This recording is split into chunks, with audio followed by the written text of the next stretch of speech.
आदत हो चुकी है तेरी। रोमांस वर्ड सुनते ही ख्याति के गाल ब्लश करने लगे। सर्वोच्च ने फील किया कि उसकी बाहों में जो लड़की है उसकी बॉडी पहले से भी ज्यादा गर्म हो गई है। ख्याति ने एम्बैरेस होकर धीरे से कहा, मेरा वो मतलब नहीं था, आप प्लीज मुझे नीचे उतारिए, मैं खुद चल सकती हूँ। सर्वोच्च ने कोल्ड वॉइस में कहा, तुम जिस स्पीड से चल रही थी ना, अगर वैसे ही चलती रही तो हम कल सुबह तक यहाँ से बाहर नहीं निकल पाएंगे। ख्याति ने कुछ भी नहीं कहा, लेकिन सर्वोच्च फील कर सकता था कि उसकी बॉडी इस कदर तपने लगी है जैसे उसे फीवर हो गया हो। सर्वोच्च के भी दिल की धड़कनें बढ़ रही थी और उसकी पूरी बॉडी भी तपकर पसीने से भीग गई थी। ऐसा नहीं था कि सर्वोच्च को अपनी well shaped gymnastic muscular body के साथ ख्याति को बाहों में लेकर चलना बहुत मुश्किल था, या ख्याति का वेट बहुत ज्यादा था। ख्याति तो बहुत हल्की फुल्की थी, लेकिन उसके करीब होने से सर्वोच्च की बॉडी जिस तरह से रिएक्ट करती थी और वो जिस तरह से इस वक्त अपने इमोशन को सप्रेस कर रहा था, वो सब सर्वोच्च पर बहुत भारी पड़ रहा था। चलते चलते सर्वोच्च ने अपनी बाहों में मौजूद लड़की की तरफ एक नजर डाली, जो किसी छोटे से खरगोश के बच्चे की तरह उसकी बाहों में सिमटी हुई थी। सर्वोच्च बोला, तुम्हें नहीं लगता नए नए एडवेंचर करना तुम्हारा डेली रूटीन बनता जा रहा है? ख्याति ने एम्बैरेस होकर सर्वोच्च की बाहों में ही अपनी गर्दन सिकोड़ ली। वो समझ सकती थी कि सर्वोच्च उसे ताना मार रहा था। हालांकि ख्याति इस बात के लिए बहुत ज्यादा ग्रेटफुल थी कि सर्वोच्च ने उसे जान से नहीं मारा। ताना मारना कोई बड़ी बात नहीं थी, इंसान को इतना बेशर्म तो होना ही चाहिए कि कम से कम वो ताने खा सके। ख्याति धीरे से बोली, I am so sorry mister Kapoor.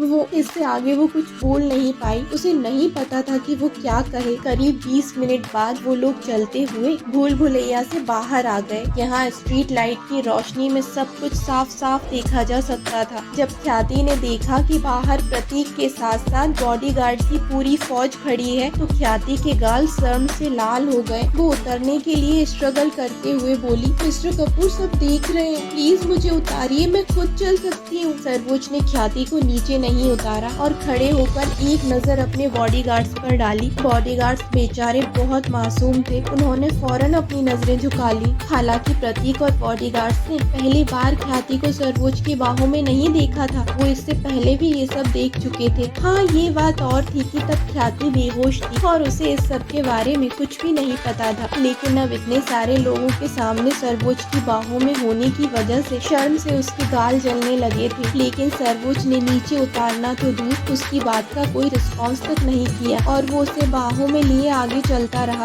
ऐसा बिल्कुल भी नहीं लग रहा था जैसे इतने लोगों के देखने से उसे कोई फर्क ही पड़ रहा था। थोड़ी ही देर में वो लोग झील के किनारे बने सकरे रास्ते पर आ गए। ख्याति के दिल की धड़कन एक सेकंड के लिए भी नॉर्मल नहीं हुई। सर्वोच्च की बाहों में वो ठीक से सांस भी नहीं ले पा रही थी। उसने एक बार फिर कोशिश करते हुए कहा, मिस्टर कपूर अब मैं ठीक हूँ, प्लीज मुझे उतार दीजिए, मैं खुद चल सकती हूँ। सर्वोच्च ने उसे झील की तरफ फेंकने की एक्टिंग करते हुए हल्के से उछाला और बोला, अब अगर तुमने मुंह से एक शब्द भी निकाला तो मैं तुम्हें झील में फेंक दूंगा। ख्याति ने फौरन अपना मुंह बंद कर लिया और सर्वोच्च की गर्दन से अपनी बाहें लपेट दी। वो बिल्कुल भी झील में नहीं फेंकना चाहती थी। उसकी जिंदा रहने की डिजायर बहुत स्ट्रॉन्ग थी, लेकिन वो सर्वोच्च को कोसने से खुद को रोक नहीं पाई और मन ही मन बोली, मौके का फायदा उठाना तो कोई इस लड़के से सीखे, एक चांस मिस नहीं करता चिपकने का, मॉन्स्टर कहीं का। रास्ते के दोनों तरफ बड़े बड़े पेड़ थे और स्ट्रीट लैंप की रोशनी में उन दोनों के चेहरे कुछ ज्यादा ही चमक रहे थे। हैंडसम से जवान लड़के की बाहों में एक खूबसूरत सी लड़की देखने वालों के लिए ये नजारा किसी ब्लॉकबस्टर मूवी का परफेक्ट रोमांटिक सीन की तरह लग रहा था। जैसे ही सगरा रास्ता खत्म हुआ, सामने दो सर्वेंट एक खूबसूरत से व्हाइट कलर के घोड़े को लेकर खड़े थे। प्रतीक ने जाकर घोड़े की लगाम को पकड़ा और उसका डायरेक्शन चेंज कर दिया। सर्वोच्च ने ख्याति को जमीन पर उतार दिया और कुछ देर तक घोड़े के बालों में अपना हाथ घुमाता रहा। सर्वोच्च के होठों पर बड़ी सी स्माइल थी। उसने घोड़े की पीठ को थपथपाया और बोला, कैसा है मेरा जाबाज? घोड़े ने अपने सिर को हिलाते हुए सर्वोच्च के फेस की तरफ बढ़ाया। ख्याति ने सर्वोच्च को इस तरह से स्माइल करते हुए पहले कभी नहीं देखा था। वो स्माइल के साथ और भी ज्यादा